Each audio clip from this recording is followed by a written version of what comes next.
All right, I'm going to go ahead and get us started. Good afternoon, everybody. My name is Dan Lewerenz. I'm a member of the Iowa Tribe of Kansas and Nebraska, and currently an assistant professor of law at the University of North Dakota School of Law. I'm a former journalist. I spent 10 years at the Associated Press before going to law school, and was a board member and a president of the Native American Journalists Association. And thank you for joining us in this panel about covering complex legal stories. Now, that's not what this panel was originally going to be about. When I first proposed this, we're still waiting for a decision in Holland versus Brackeen, the Indian Child Welfare Act case. And there's a great deal of concern about what that case might mean. And so I had proposed a panel that would focus on Brackeen and what the decision says and what the implications are. But let's take a moment to celebrate that we won that case 7-2, that the Indian Child Welfare Act is constitutional, at least for the time being. And so I had to start thinking about, well, what else are we going to present, because we can't really spend an hour and a half talking about nothing changing. I got a couple fantastic people to join me to tell our stories about legal reporting. There are some kind of specific things we have to say about covering legal subjects and how to familiarize yourself, how to get those story ideas, how to make them work. But each of us comes to this from a little bit of a different perspective. For me, this comes not from my reporting experience. The complex stories that I covered as a reporter tended to be more science. I did a lot of science writing and had no science background and had to kind of train myself to do that. But now as a lawyer, I see the things that I do in the law and see how they play out in the public in journalism. Both of my guests here, Mary and Savannah, don't have the legal training that I have, but have tackled very complex legal stories and have done some fantastic reporting. And so they acquired the skills that they needed to cover those subjects. Why don't each of you introduce yourselves, and then we're just going to walk through our pieces one by one. Savannah, you want to go next? Sure. Thank you, Dan. Thanks, everyone, for coming to the panel. My name is Savannah Maher. I'm Mashpee Wampanoag. I sit on the NAJA board, and I work for Marketplace right now as a reporter. And I'm going to be talking about a story I reported for High Country News last year about tribal hunting rights and who is considered a poacher in the state of Wyoming. I'm Mary Hudetz. I'm a reporter at ProPublica, and I live in Albuquerque. I'm Apsaalooke, or Crow Tribe, and I have just come out of a session about NAGPRA, so I'll be talking more about that, but more about thinking about it from a legal standpoint, and just, beat coverage and thinking about the law and ethics and our roles as reporters. So I'm going to start off, and if we can pull up my PowerPoint, there we go. And I want to talk about how legal stories are often document stories. Too often, I think there's a trap we sometimes fall into in journalism, which is there are two sides to a story, or maybe multiple sides to a story, and as long as I interview people on both sides, I'm doing my job. And I'm here to tell you that you can dig a little bit deeper and find out a lot more information. And I am going to stick with Brackeen as my focus in this.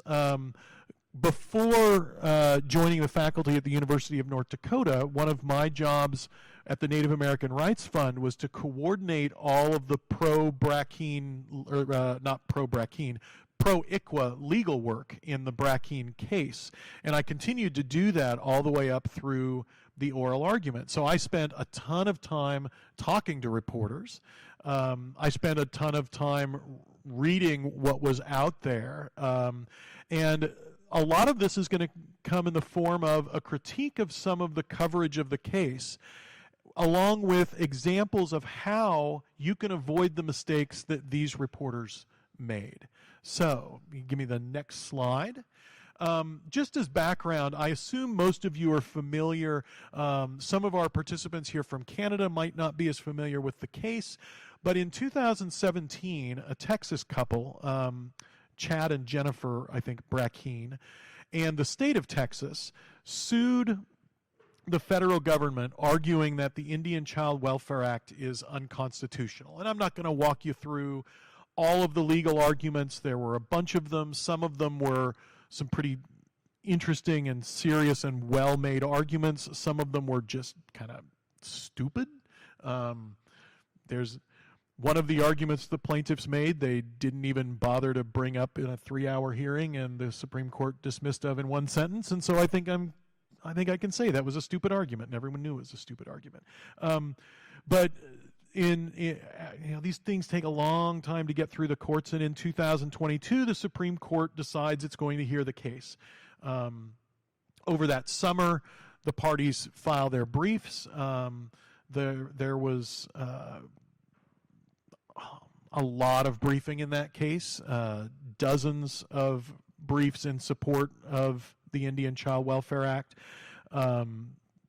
hundreds of thousands of words written to persuade the court one way or another. And in November of 2022, the court heard the arguments in that case. And again, in June of this year, the court held that that ICWA is constitutional. Some of the arguments, the plaintiffs' arguments, they said, we're not going to decide right now because these plaintiffs are not properly situated to bring the arguments. But the arguments we are going to consider, they ruled in favor of the Indian Child Welfare Act. If you can give me the next slide. So some of the, I want to start with the way people framed this story. And the first quote you see up here is the opening line from Jan Hoffman's coverage in the New York Times just a day or two before the argument. I think the argument was on November 9th. It may have been on November 8th, but her piece is just a day or two before the argument, and she says, "The little girl who will soon be known to the 9 justices of the U.S. Supreme Court as YRJ is now 4 years old." Nina Totenberg writes something similar when she's talking about some of the arguments in the case, and not writes, I should say. Nina Totenberg is one of the preeminent Supreme Court reporters. She's been covering the Supreme Court for NPR for decades. And she says the Brackeens talk about how this case is about a child named YRJ. The problem with that, and if you read any of the interviews that you see of the plaintiffs and the plaintiffs' attorneys, this is the story they wanted to tell. There's this girl who's about 4 years old that we're trying to adopt, and this case is important to allow us to adopt her.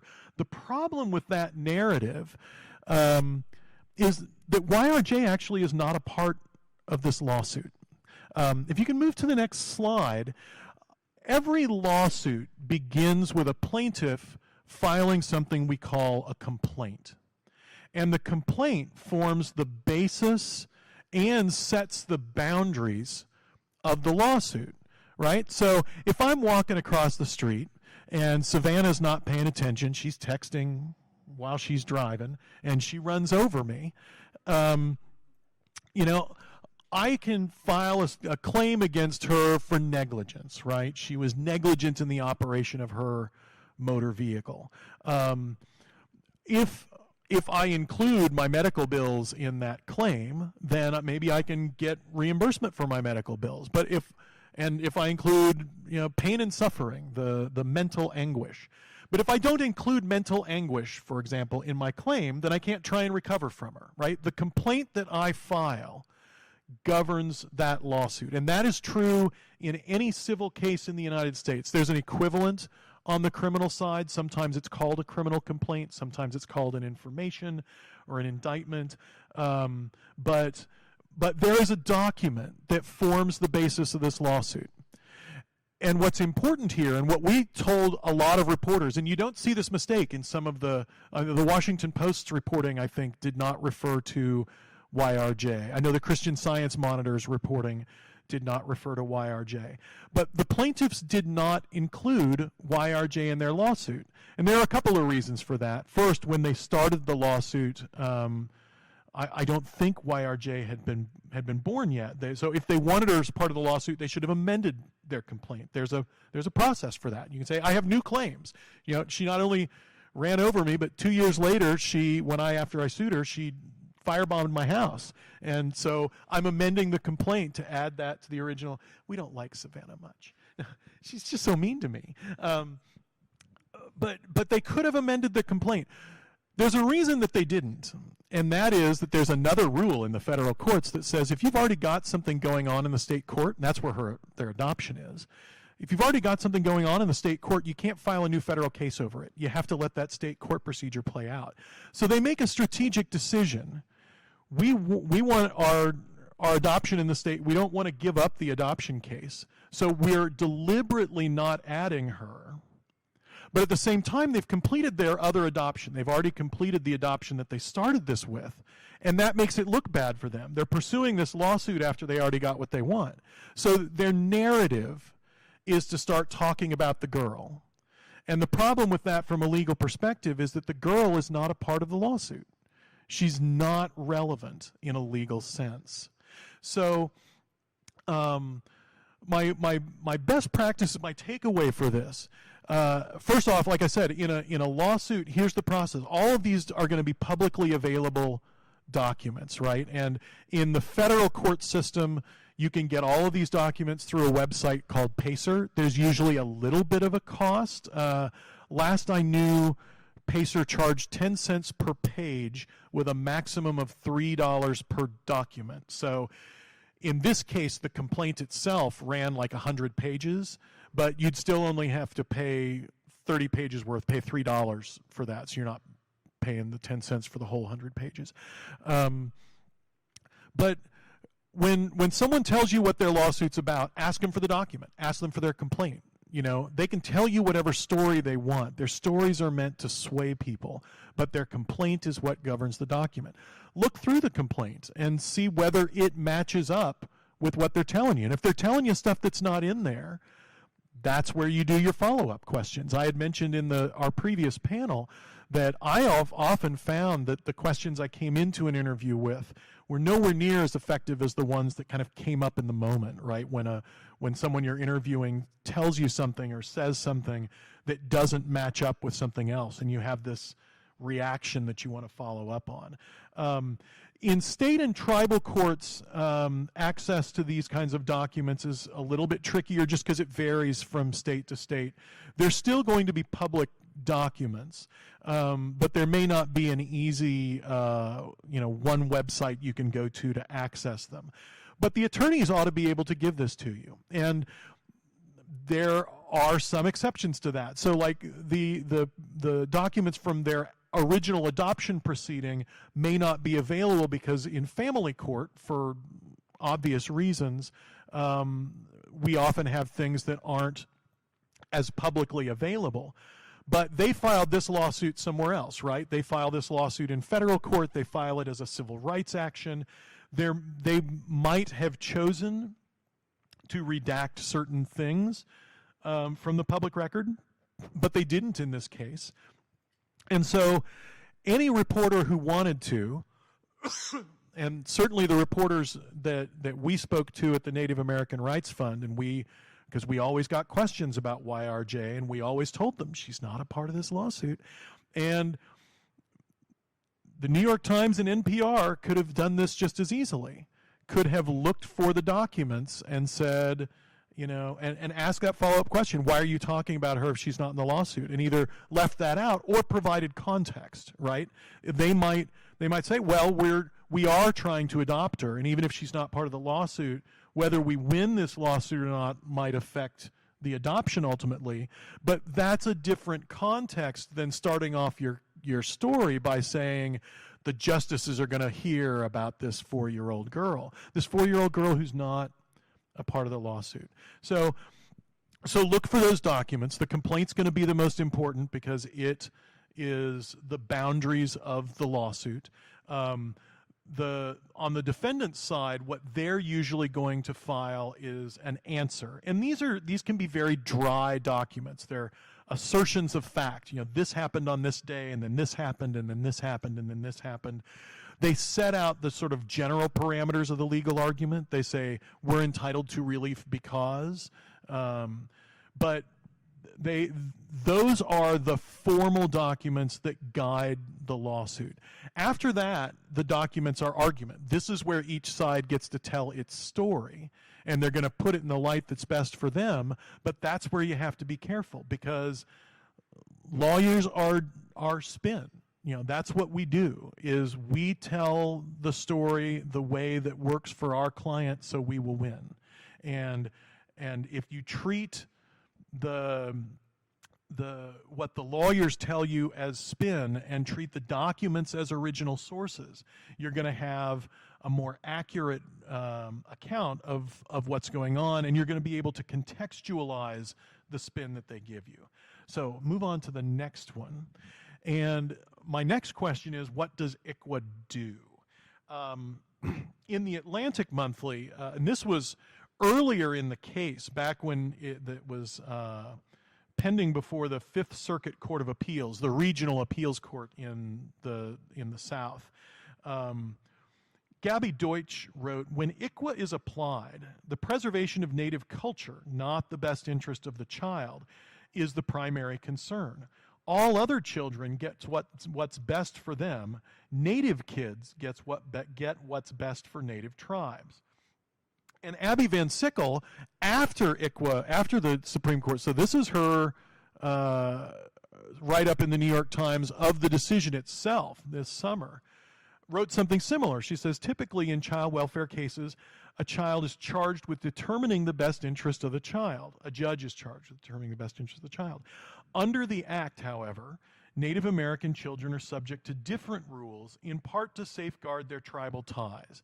I'm going to come back to those in a second. The third thing here, and I don't know if NAJA still gives out the George Armstrong Custer Award. Do we still do that? Back in the day, NAJA used to give an occasional award, it wasn't given every year, for the, if you'll pardon my language, shittiest coverage of Indian country. And if George Will hasn't been nominated, I mean, this guy ought to be, he ought to be what Sylvester Stallone is to the Raspberries. Sylvester Stallone has won more Razzies for worst acting than anyone else has been nominated. And George Will wrote a piece when the Supreme Court is deciding whether to take the case.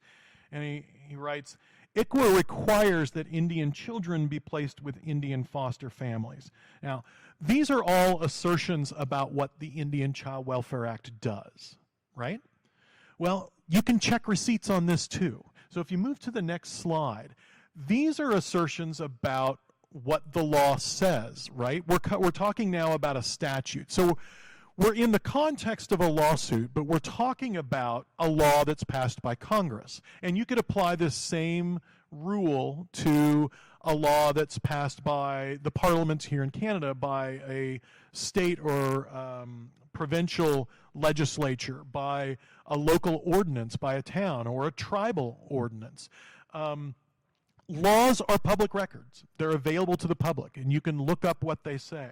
For federal statutes, a really good reference, Cornell Law School maintains something called the Legal Information Institute, and they have the entire U.S. Code listed by title, and so I can talk you through a little bit how to find stuff there. They also have the Code of Federal Regulations, that second link there, and there's statutes are things that are passed by Congress. When Congress passes a law that says, here's the general framework, and we want to ask this agency, the Department of Transportation, the Department of the Interior, to further refine it, what the agency does is called regulations. They're all laws of one sort or another, but all of those federal laws Cornell makes very easily available. And so we can go and look at what the law says. You know, Gabby Deutsch and Abby Van Sickle say that the Indian Child Welfare Act displaces the best interests of the child standard and instead asks the court to consider the best interests of the tribe. But that's not what ICWA says. ICWA says the Congress hereby declares that it is the policy of this nation to protect the best interests of Indian children by the establishment of minimum federal standards for the types of proceedings that they're covering. They're not saying don't consider best interests. They're saying that, or what Congress was saying was, this is what's in children's best interests. And in fact, every state does something similar.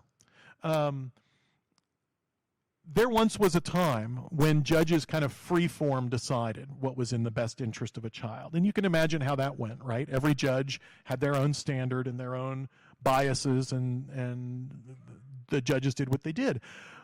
But over time, literally every state and the federal government came to say, you know, there are some rules you have to apply to this. You know, number one, children are better off with their family. And when it's possible, we want you to place a child with a family member, whether it's a foster or adoptive placement. That's what ICWA says. The number one placement in ICWA is for a family member, and not necessarily an Indian family member, but just a family member.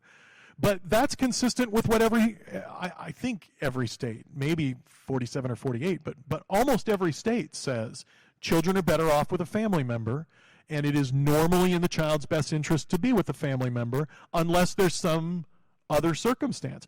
ICWA does the same thing. And once again, you have a narrative from the plaintiff. This is part of the spin that says, you know, there is the best interest of the child and there's the best interest of the tribe. And there's an obvious reason for that spin, right? I mean, who is going to vote against the best interest of the child? Anybody?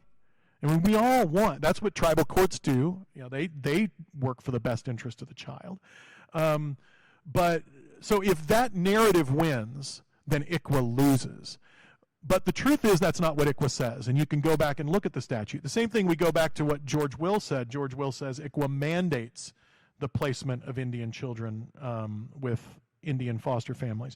But what ICWA says is in any, and there are two different sections here, so any adoptive placement or in any foster or pre-adoptive placement, a preference shall be given. And a preference is not the same thing as a mandate, right? A preference says, and the general rule is they're going to be better off. But if there's specific circumstances that make that unworkable, then you can use those, right? And so in this case, if the reporters had read the statute as part of their reporting and not just listened to this side says this and that side says that, they could have reported accurately on this. And again, I think the Washington Post generally, with the exception of George Will, he's op-ed and he's not a reporter.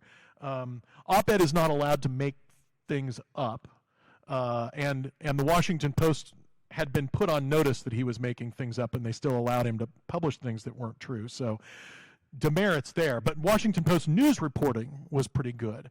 Like I said, Christian Science Monitor had good comprehensive coverage of the case. They could have reported accurately on this if they had looked back to the statute, the law that they're reporting on. So move on to the next one. Yeah, there's an old adage in journalism. Word is that it came out of an early wire service in Chicago, where they said, if your mother says she loves you, check it out. Right? Don't believe anything anyone tells you. Always look for the receipts.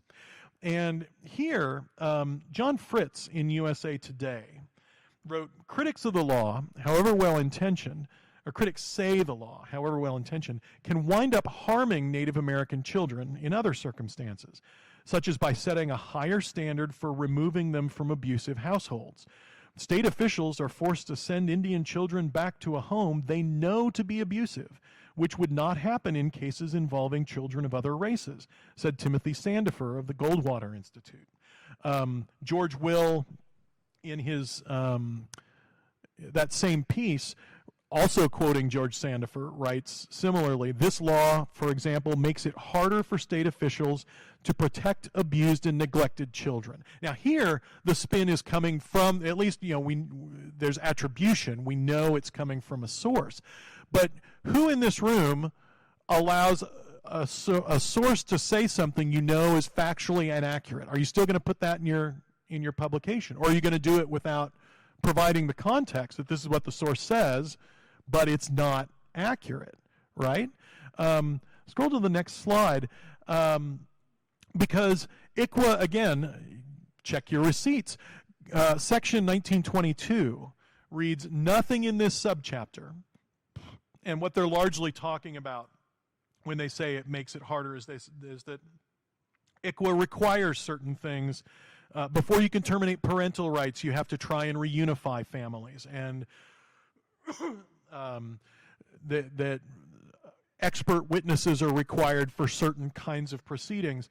And they say all of those things get in the way of giving the children finality. But what ICWA also says is that nothing in this subchapter, legalese way of saying this law, shall be construed to prevent the emergency removal of a child from his parent or Indian custodian, or the emergency placement of such a child in a foster home or institution under applicable state law in order to prevent imminent physical damage or harm to the child. If a child is in danger, get them out.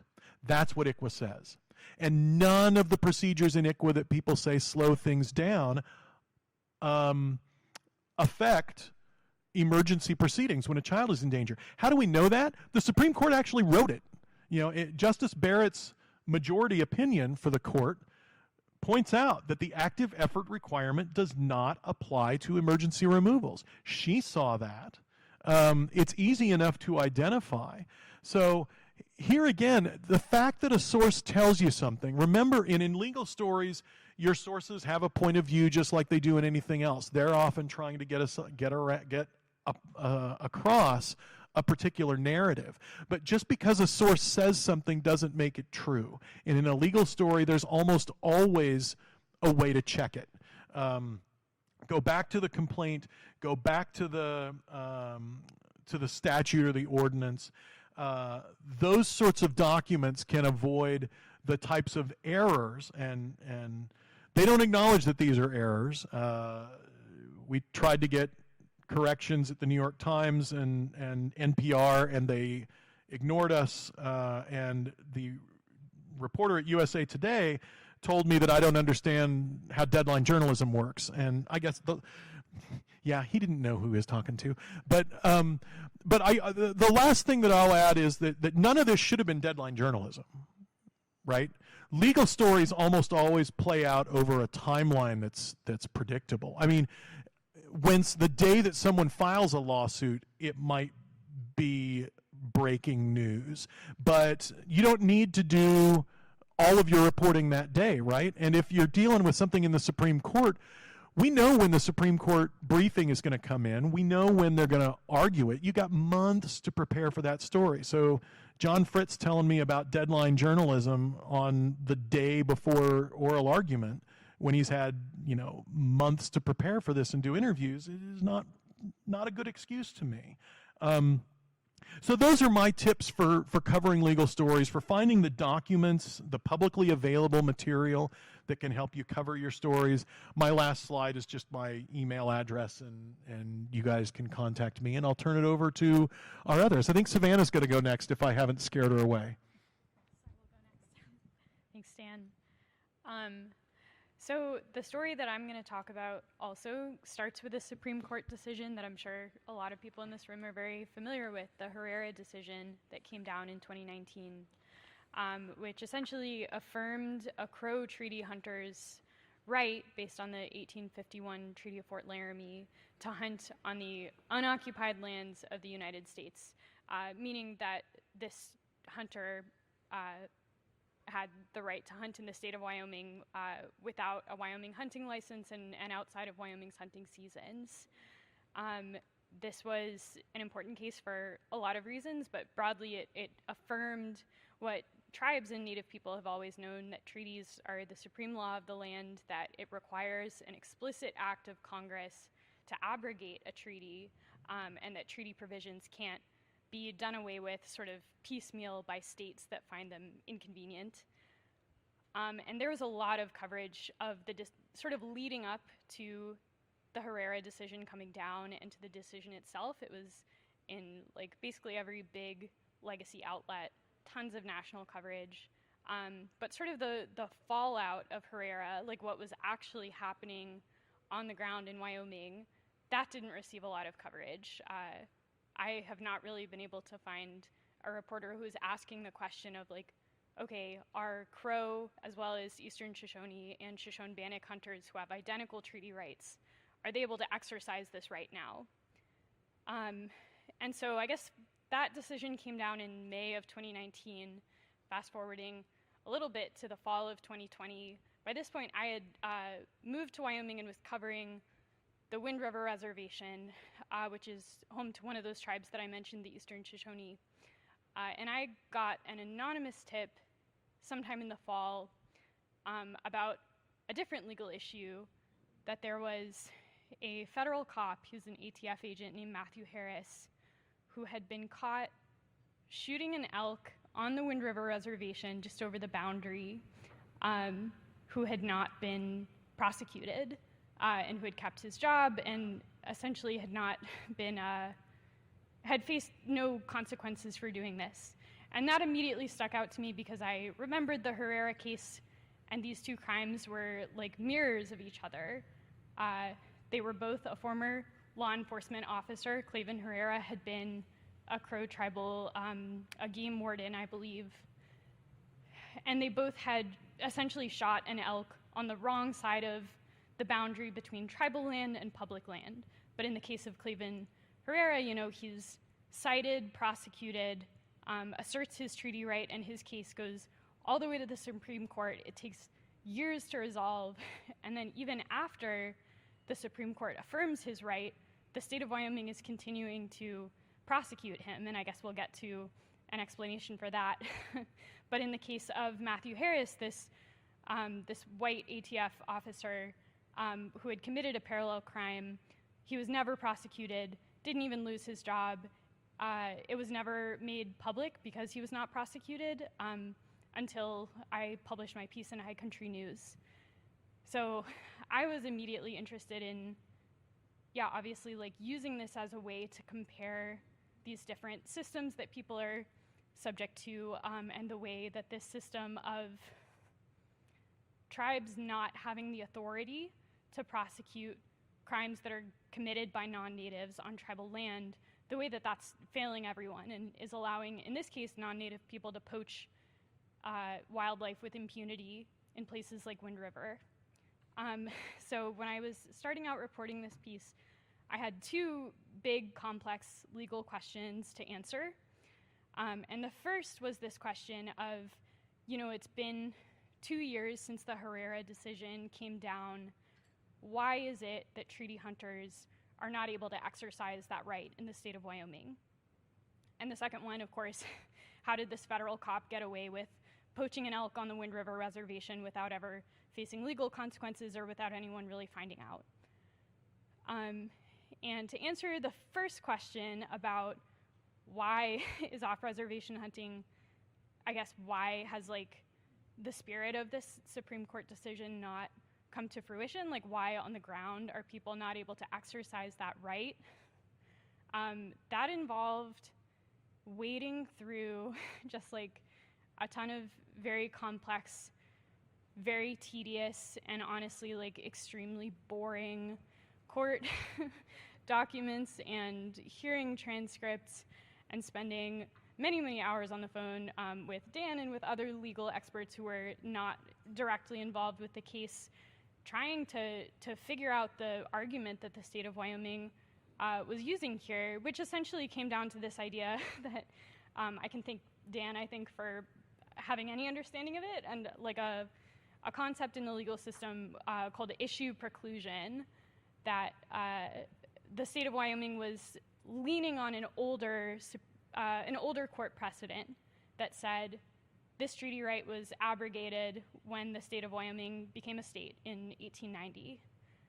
Even though the Supreme Court had thrown that out very recently, and even though the facts of the case had changed, the state of Wyoming was still leaning on this idea. And that, like, I think the line in the story where we sort of summarize everything that I learned from, like, pouring through all of these documents is that the state of Wyoming is using its state court system to try to defy the United States Supreme Court, which is a very dramatic sentence and I think a very interesting story, but it's one that people were not aware of, I think, because of how much time and tedium it took to reach that understanding. Like it took many hours of reading these documents and being on the phone with legal experts to be able to, like, print that and feel confident in it. So that answers the first question of why, treaty hunting is not happening, is that the state of Wyoming has chosen, instead of coming to the table with these tribes and negotiating a treaty hunting compact in good faith, they've chosen to continue fighting it in court and spending a tremendous amount of time and state resources trying to defy a Supreme Court case. And as for this second question of how did this cop get away with poaching this elk on Wind River, essentially what that took was, what I needed was an answer from the U.S. Attorney's Office in Wyoming of why did you choose not to prosecute Matthew Harris? And I really was not getting any answers at all in the beginning. And the way that I was able to get them to talk to me was by FOIAing for the investigation documents, and finally, after a very long time, getting my hands on the investigative reports from the U.S. Fish and Wildlife Service and from the Office of the Inspector General under the Department of Justice, I believe, basically outlining what had happened with Matthew Harris, all of the physical evidence that they had, the eyewitness account of this guy's crime, what seemed to me like a pretty strong case for prosecution. And once I had those documents to bring to the U.S. Attorney's Office and ask, like, okay, why didn't you prosecute this guy if you had all this evidence? That was when I was able to get them to talk and essentially share with me that the reason Matthew Harris was not prosecuted was because of a statute that says they would need proof that he had trespassed onto tribal land when, according to the U.S. Attorney's Office, all they had evidence for was that he had shot across the border at an elk. Like, the elk was on tribal land, the hunter was on public land, so the U.S. Attorney's Office said it was out of their hands. The county attorney's office said the opposite, that they felt that most of the crime had occurred on the reservation, so they did not have the authority to prosecute. So it's kind of like that, like, Spider-Man meme of them all, like, pointing at each other. And of course, the tribal court system doesn't have authority here because Matthew Harris was non-native. So that's sort of how I, like, figured out an answer to those two questions and was able to weave these two stories together, I think, to demonstrate, we're all being subject to, or two cases that are being subject to different systems and sort of like the hypocrisy that exists between those two systems. But I think my takeaway from reporting this story, Dan was sharing a lot of examples of some legal reporting that was bad, that was inaccurate. And I think this is an example of a story that just never really got told because it was very complicated. And Wyoming is also a place, like, it's a news desert. There are not a lot of reporters working in Wyoming, and those that are there, I'm sure, have, limited time and resources to spend dedicated to a story like this that requires just so much time just to reach sort of a baseline understanding. So I'm not criticizing journalists in Wyoming, many of whom I, like, really respect. But it was a story that was not told because nobody was dedicating those time and resources in the way that I think we do when we're reporting on other communities. So I guess that's my takeaway, is sometimes you've got to spend some time in the weeds. Mary, I'll pass it off to you. I agree. Can everyone hear me with this mic? Okay. So I think I was going to make a couple of points that are just related or that Dan and Savannah have touched on a little bit. But a lot of my recent reporting, if you went to the last session, you know, has been on repatriation and the Native American Grace Protection and Repatriation Act. I was going to dial it back just a little bit and note that that act is part of Title 25 in the U.S. Code. Am I speaking correct? Yes. Make sure my legal speak is correct. But yeah, so that's within Title 25, and I can't, I feel like as both a beat reporter and if you're an investigative reporter, like I think knowing that code, if you work in the U.S. especially, I'm sorry I don't know the law in Canada as well or at all, is just I think a really great place to start your reporting. So NAGPRA is part of that. ICWA is part of that under that code. You can get on. There's different methods for finding it. I have access to Nexus, the search database, and so I get on there and I have a bookmark for Title 25. And just knowing that what statutes are under there helps you start to understand how the law is supposed to be accountable to Native people. And I think reading those laws, frankly, I actually think like if taking NAGPRA, the American Grace Protection and Repatriation Act as an example, like NAGPRA is not a long law. It's not a labor-intensive, like, you know, dry legal read or anything like that. So I think you can just get some familiarity with those laws and how indigenous people are supposed to be protected through them. And then also, I guess, as an accountability reporter, how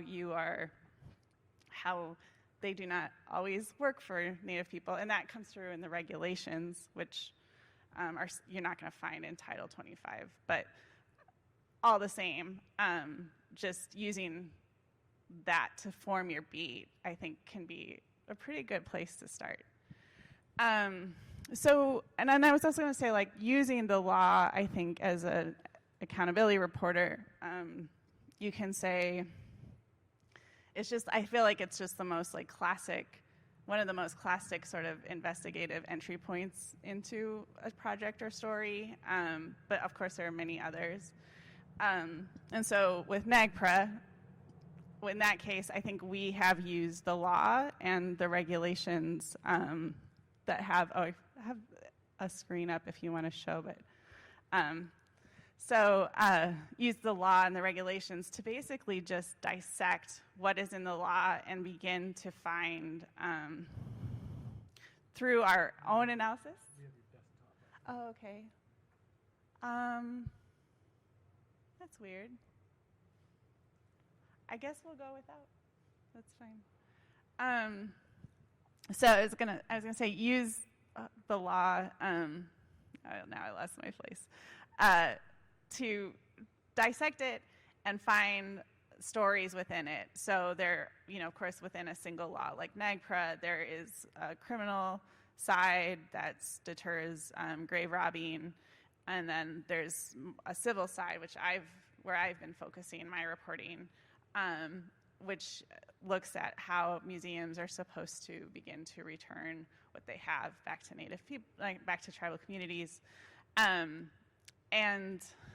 so within that, we've done like I guess I would have shown you these, but like a series of stories, basically by dissecting the law in part.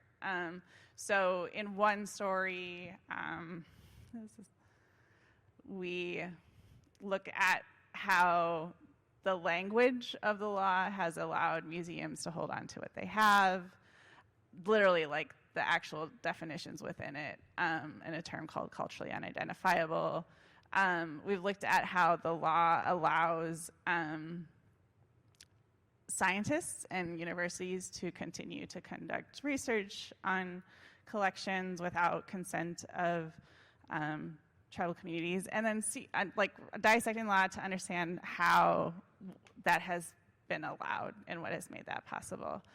And then we've also looked at whether a certain university was supposed to report a collection that they had never reported previously. And in each of those cases with like a law like NAGPRA, I think the other thing I'll just add is like, and maybe the other laws within Title 25, is somehow, as Dan mentioned, like lawyers can come up with their own interpretations, or any stakeholder, or they, I don't know if they can, but they do.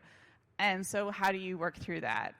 In our case, we have sort of built up as like a list of sources, and we have, we have a lot of sources, but who we can turn to with a range of legal backgrounds in dealing with the law. Some are true advocates for a certain point of view. Others have worked in the Interior Department. To start to like, when you have a source telling you that they have an interpretation of the law that seems to kind of hurt the people that the law was supposed to serve, you can go to this list of sources. It sounds like Savannah has them too. And it just essentially interview all of them, even if it's off the record, even if it's not, they're not going to be quoted in the story, to start to do your best to get to the best interpretation of a statute. So I think the only other point I was going to make was in sort of dissecting the law. You can make a spreadsheet that breaks it down, and then finding within there like the mandates for an institution, or especially with a regulation, and what they're supposed to report and when they're supposed to report it, and what like the name of the form is or the definitions, and just use that sort of like really fine-tuned analysis to start to ask for records to do your stories. So I think that's everything.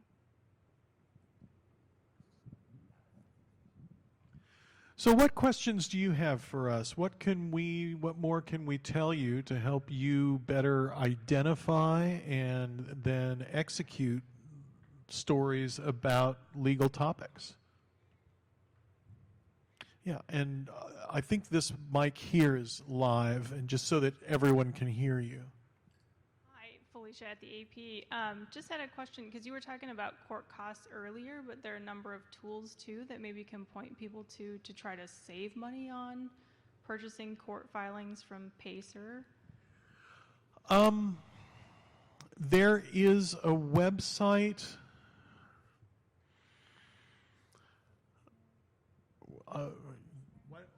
Is it court? I feel like you know these as well as me. Court Listener, Scooped, and your sources. I would even say like Turtle Talk posts a bunch of Turtle documents too. That's helpful. Within Indian law, there are a couple of sources.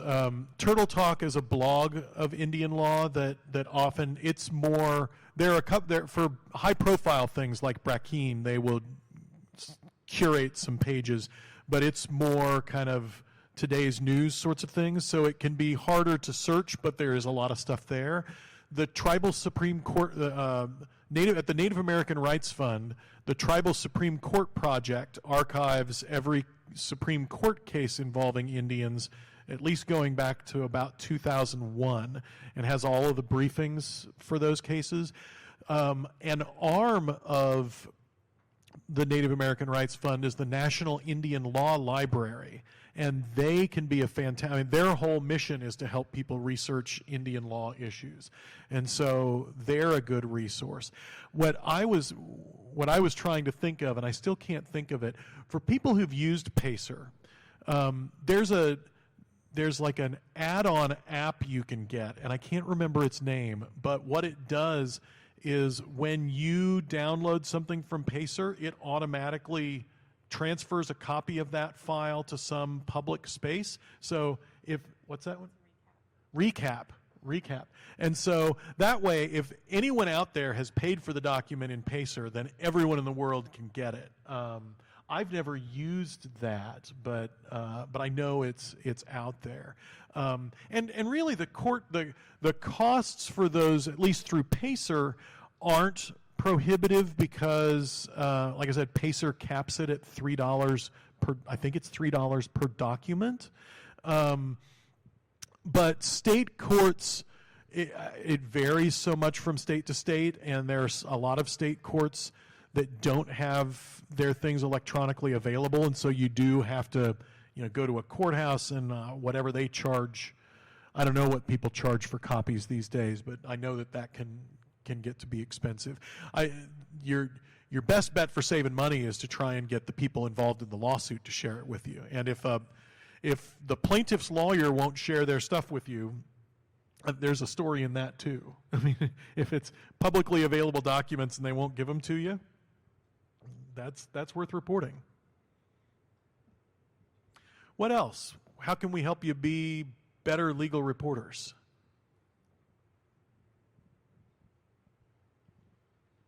Hi, I'm Jocelyn Estes with ICT. So one of my problems is I see something and I want to find out more about it. I go to Pacer and there's a list of 60 documents. And there's so many twists and turns, it's really hard to figure out.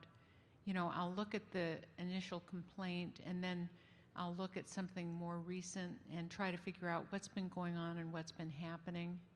And I'm just overwhelmed by the legalese, for one thing.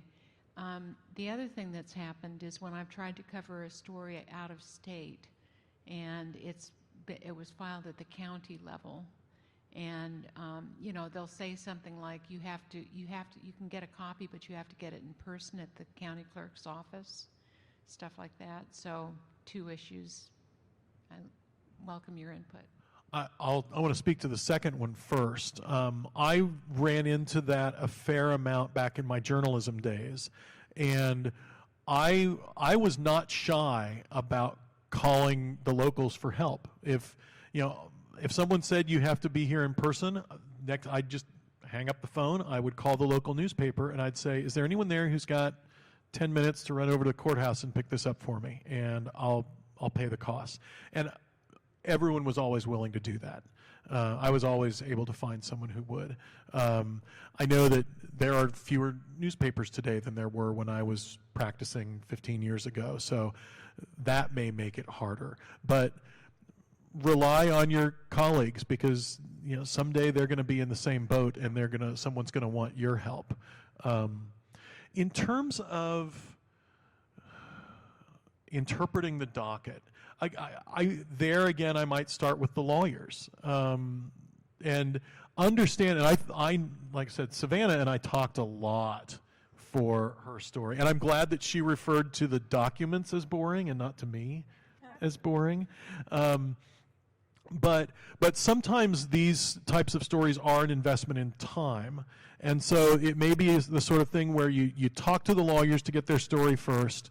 You get a look at the docket and see what all's out there, and then talk to the lawyers again and say, what do I need to read here? And they might be able to tell you, well, we've amended the complaint to add claims or whatever twice, and so ignore the first one. You want to see the second amended complaint. These things here, documents 40 through 47, were all just disputes over scheduling. You can ignore those. And they can often point you to what's important now, what's relevant, if there's something that's resolved an earlier part of the case, if there are new claims or claims that have been dismissed, and hopefully the people who have a stake in telling their story can help you narrow down the things that you need to tell the story accurately. Does that help? Okay.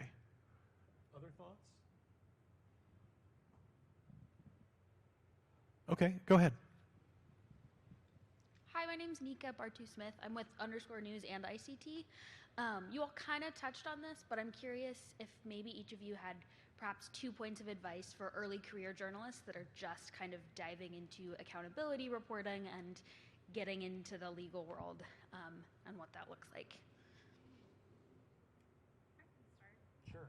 I think definitely building up, especially if you want to report on like issues of Indian law, building up a source list of folks like Dan. And Dan, it was probably like, I think I probably have like 5 or 6 hours of total tape of Dan just like helping me understand the issues I was trying to report on in the story that I was talking about. As well as, I think in that story I had Heather Whiteman runs him, Angelique Eaglewoman, and Matthew Fletcher. And those are just the experts whose voices ended up in the story. I spoke with just like lots of lawyers to make sure that the way I was communicating about the law was accurate. So just starting there and building a relationship. And I'd say the way to sort of get those folks to want to talk to you is to make sure that you've done your homework and that you understand the basics before. And I think, yeah, folks are just more likely to want to give you the time of day if they're not going to have to explain to you like the very basics of Indian law. So yeah, that would be my advice. I think it is really just, you know, knowing the law and like the statutes to which, like,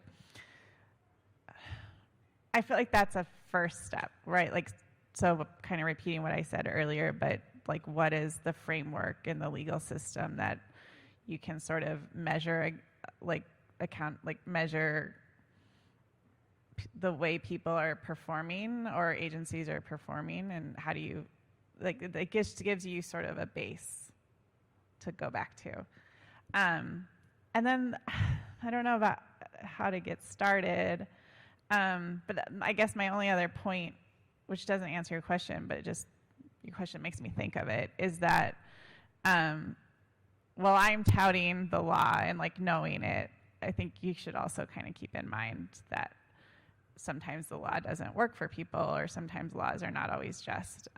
And so, yeah, I think it's also sourcing. I don't know that there's a one way in, but my way was to do beat reporting first and build a lot of sources and listen to a lot of people and hear what they care about. I think my piece of advice is going to be a little bit broader. And I said before that I did some legal reporting when I was a reporter. I covered some legal issues. But the most difficult, complex reporting that I did was in the realm of science. And complex in part because the subject matter is complex, and complex in part because I had zero back. I was a philosophy major, you know. It doesn't get much farther from science than that. But my approach to those stories was, I don't care how stupid I sound during the interview, as long as I don't look stupid under my byline, right?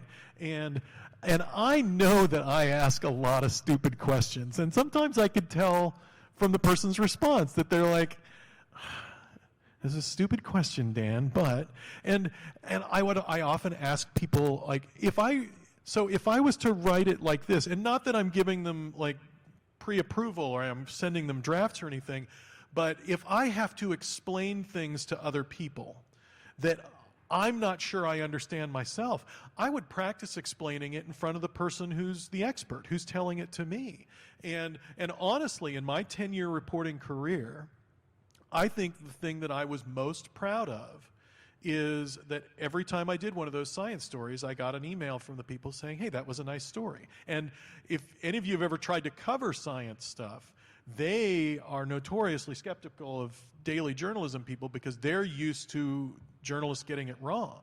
And I don't think that that's because I was any better or any smarter, but like I said, I knew that I needed to work at that I needed to do a lot to get to where I could do it, and I was just willing to like I said, to sound as stupid as I needed to sound until it was on paper and in the record, so that I could get it right there. And it's advice that I give people in a lot of different settings, but definitely in journalism. I think, you know, be willing to let your sources know what you don't know. And Savannah's right. Do as much prep as you can beforehand, but be willing to let your sources know what you don't know so that they can help you learn what you need to know.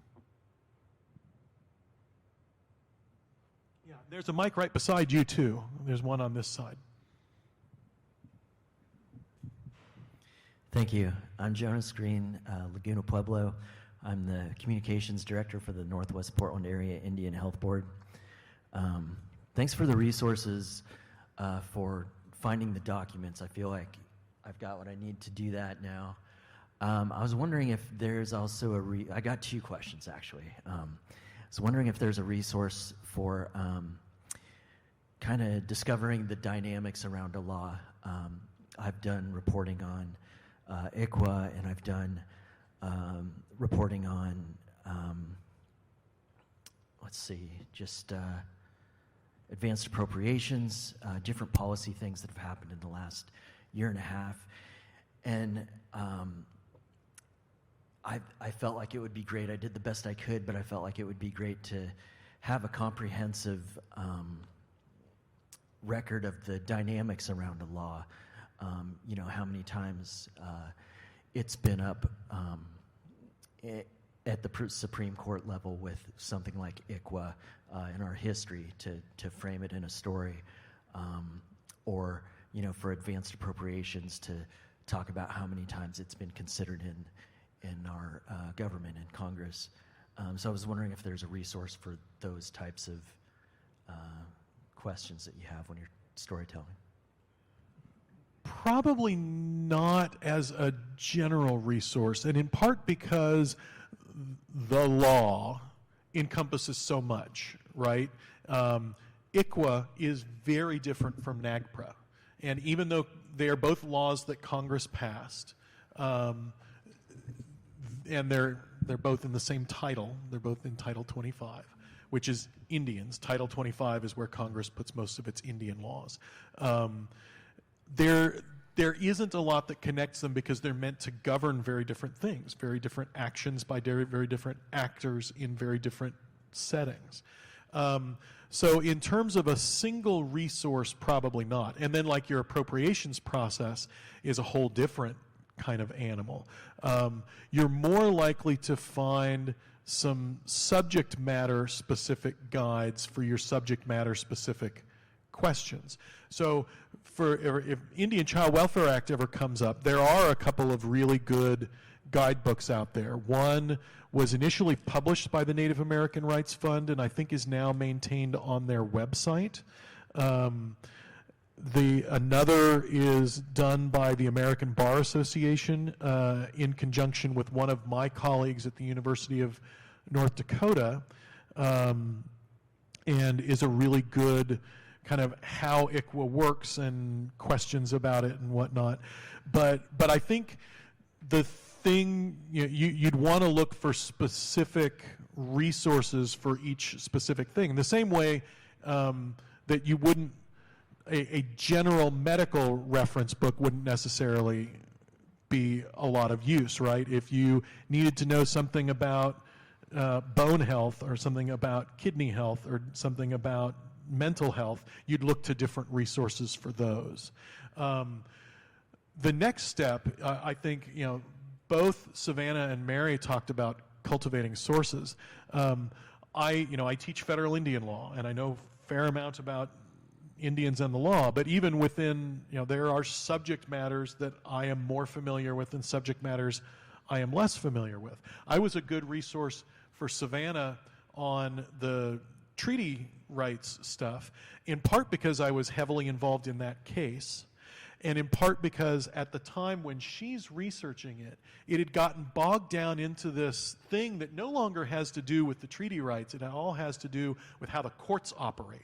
And that's another sort of narrow expertise that I had developed. So I was a good resource to her. But I also know a lot of other professors in Indian law and in other areas of the law. And so, if you called me up and said, there's this appropriations thing, it's driven me crazy for years, I'm trying to understand it, can you help me out? I'd be like, dude, I cannot help. But call this person. This person understands appropriations. Same thing for other Indian law things. If it's not something that I feel like I can be your source for, I can probably refer you to someone who's a better source. Other thoughts? Go. Okay. I think your question more, I just have it just like made me think of a question for Dan, which is, I guess I wonder, when we do reporting on legal issues as reporters, sometimes we want to know more about than just the law. Like, we want to know the history and the gravity of the moment and how to think about things on a big picture level. And I'm just wondering if there's like a book you like the best when it comes to Indian law. I don't know, because there are some that are written from a more technical standpoint. Actually, and we were talking last night, Savannah, about Bruce Dutu. His American Indians and the Law, which is approximately 2002, I think is about when that was published. And it's a pretty easily accessible book. I think it's a good read. Is probably a good starting point for getting a general sense. Now, of course, there have been developments between 2002 and now, and I don't know whether that book has undergone updates and revisions and whatnot. But that's a good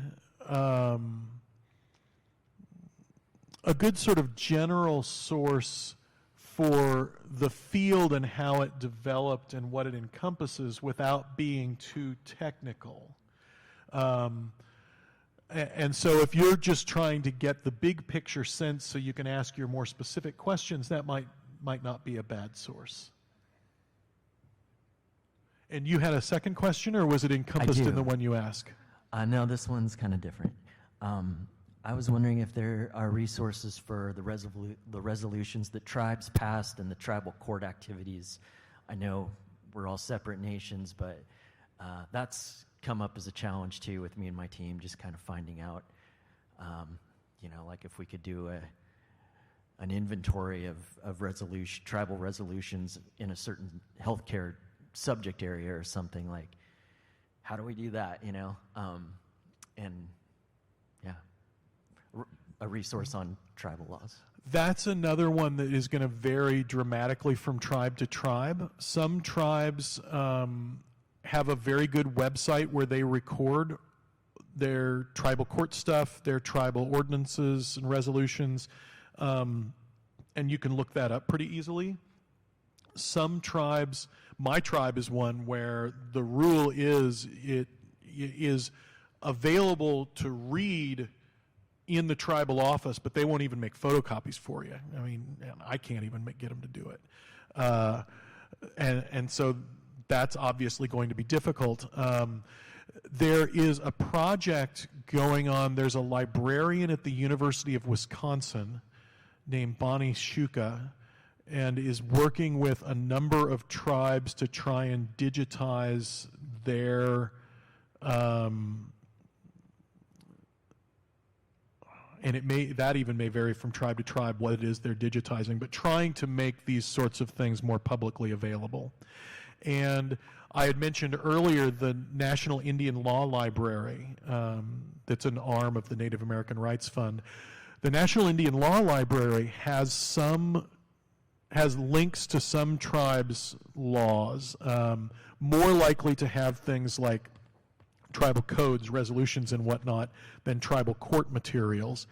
But they do it mostly by being a central forum through which you can find stuff on the tribe's website. I mean, as an arm of NARF, one of their guiding principles is we're not going to make things available that the tribe hasn't made available. But if the tribe is making it available, we'll help people find it. Have you guys done any work with tribal laws? And the only other thing I'll add is I did, when I was in law school, I talked with some people who wanted to do, how sometimes a state newspaper association or something will do a FOIA audit of state governments, and they're like, we want to do a FOIA audit of tribal governments. We want to see how tribal governments respond to these things. And I was like, well, what law are you going to use? What do you mean? I was like, well, your state government has a state law that applies to state documents, and the federal government has a federal law that applies to federal documents. What's the law you're going to use? Well, I said, tribes should have one. I said, why is that your business?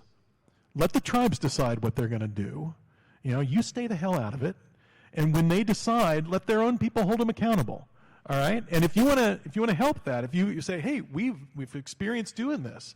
Tribe, when you're ready, we'll help you do an audit and see what your tribe, fine. But don't go in with your outsider's perspective about what tribes should be providing and start saying if the tribes aren't doing what we think they should do, the tribes are doing it wrong. So I'm all for open government, and I think that every tribe should be open and everything, but I also think that tribes ought to make those decisions themselves, and if someone chooses something else, who am I to say boo? We got about 15 minutes left, and looks like I got another question coming up to the mic. Delahan, hello. My name's Emily. I'm from Northern California, and one topic across all of our communities is missing and murdered Indigenous people.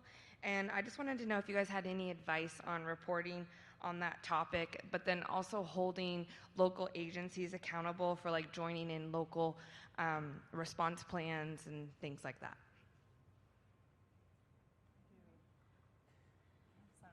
Some experience, although I think, so I did a lot of reporting on that, but actually before Savannah's Act and Not Invisible Act, so there are even more measures now for accountability.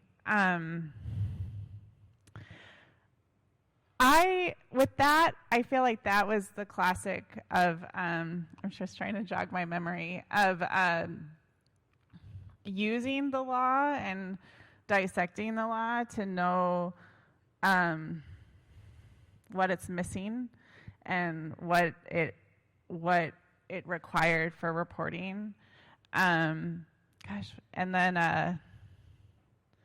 I think the sort of understanding, I guess I think a lot about records. And so looking at that statute and also state laws to understand how information changes hands between different groups, and then FOIA that information and start to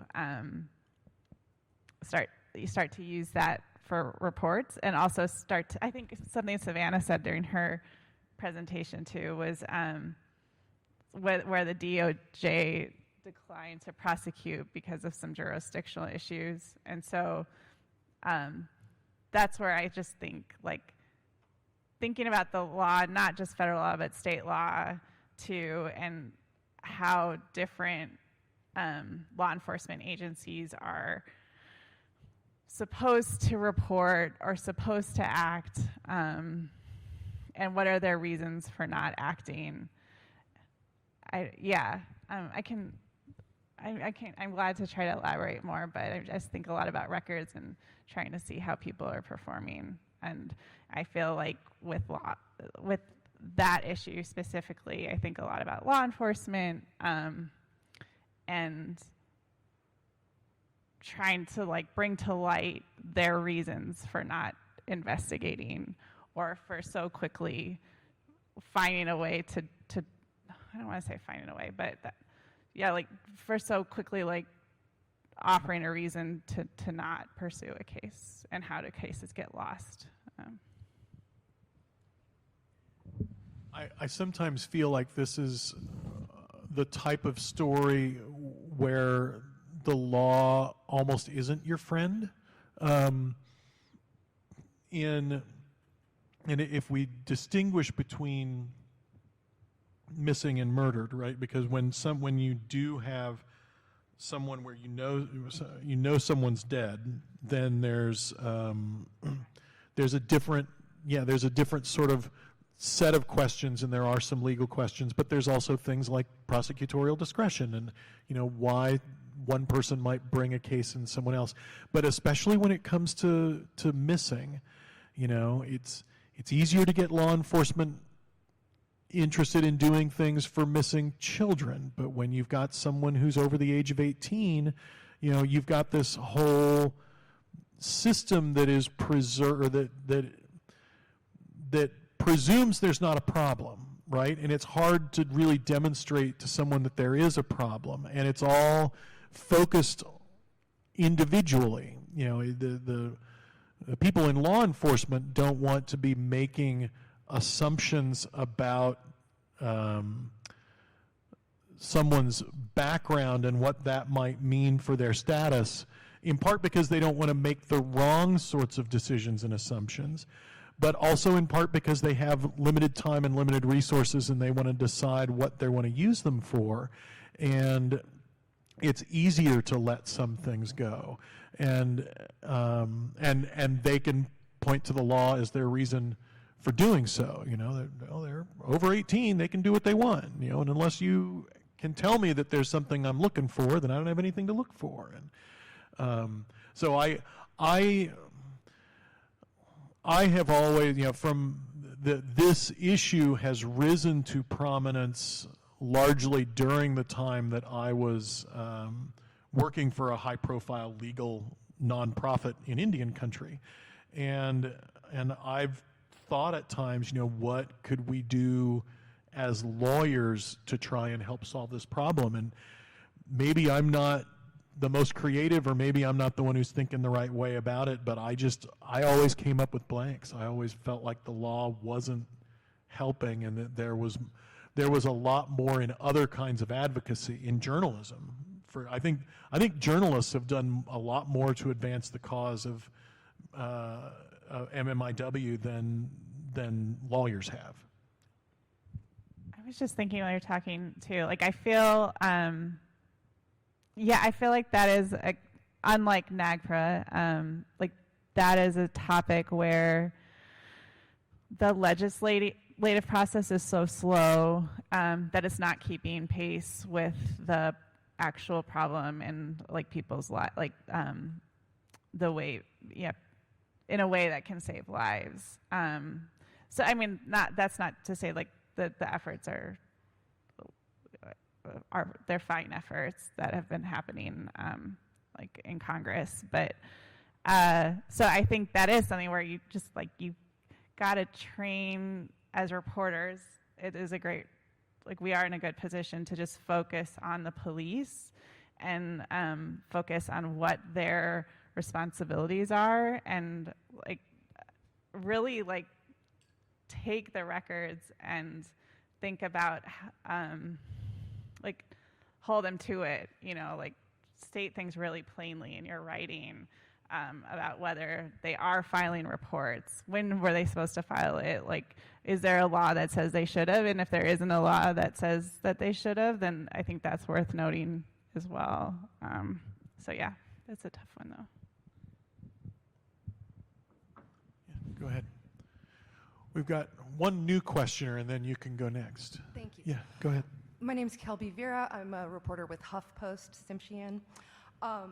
So I really loved your examples of what not to do. We had some just lazy reporting, some willfully misleading things. George willfully. George willfully, right? But I know another one that we encounter with editors is, this is too nuanced, this is too complicated, simplify it for me. How do you push back on that, especially when we're dealing with the nuance of native law? That's a good question. And I do think that the examples that I gave were good examples for what they were doing, because those were things where there's like a right and a wrong answer.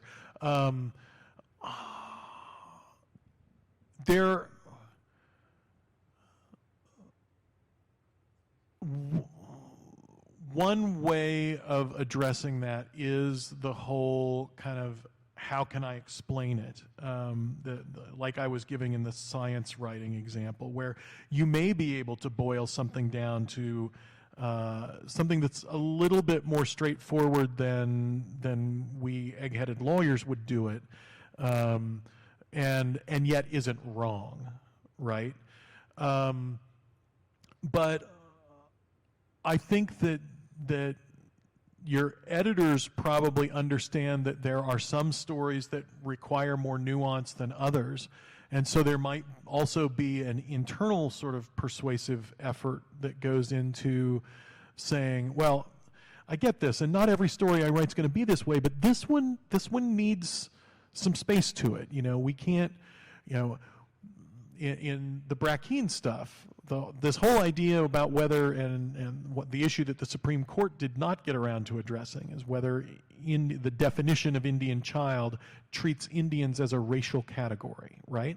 And there's a legal answer to that. It's not a simple answer to that, and that requires some explanation. And we even, you know, even at the level of trying to explain it to the Supreme Court, we have fights on our own team about how nuanced are we going to be? Are we going to acknowledge that Indian is a racial category, but it's not a racial category when Congress is passing legislation on behalf of it? What's the best way to get the message across? And it's going to differ in every situation. But I think that sometimes you do, and one of the things that journalists all, by nature, you guys get to be very good at this, is boiling things down to simple concepts. Sometimes you just kind of have to keep practicing that until you can do it in a way that you think explains it to your audience and doesn't get it wrong. And sometimes you have to work with your editors about how, you know, when can I tell the more nuanced and complicated story? You guys probably have more experience in actually doing this. Yeah, I think because I have covered Indigenous affairs for a few years, always being like the only Native person at the outlet, and usually working with an editor who was not like fully backgrounded on the things that I cover. So I think not even just like complex legal stories, but generally tribal affairs stories, like you do have to get really good at advocating for the things that like you know are really important and interesting and consequential, but editors may say like people don't want to read about that. And I guess like I think for sort of like Dan was saying about learning how to boil these things down, like maybe some of it is just doing enough reporting beforehand to figure out like how to sell it in a slightly more interesting way. Like the story I talked about today, part of the reason I did it for High Country News as a freelance story was because the public radio station I worked for at the time was not interested. It was like taking too long, and my editor said, like, why don't you set this aside? But I think that was because I was still really in the process of figuring things out, and if I had been able to come to him with that like snappier, like this is a story about the state of Wyoming trying to defy the Supreme Court, like that probably would have helped. So I don't know, maybe just like some amount of pre-reporting and just a lot of practice advocating for those kinds of stories. Mary? That's a great answer. Okay. So you had one more question? I think we've got time for the one more, so go ahead. Yeah, I don't know how many people are interested in Alaska law, but there's a book, Alaska Natives and American Law by David Case and David Volluck, V-O-L-U-C-K. It's a really good resource. And I wondered if Cohen's Handbook of Federal Indian Law is still relevant. Cohen's Handbook is still relevant. I understand there's an update in the works right now, but it is also, it's a kind of a technical manual for lawyers. So it's a good place to look for your specific things. I haven't used the Case and Volluck book for Alaska. I know my organization, when I was with the Native American Rights Fund, they have an office in Alaska. I think that it hasn't been updated in a few years, and I had heard that there was a project to do an update for the Case and Volluck book also, but I don't know what the status of that is. But yeah, it's a very good Alaska-specific resource. And I think with that, I will thank you all for your time, and thank you for joining me on my reconstructed panel, and I'll see you all around the conference.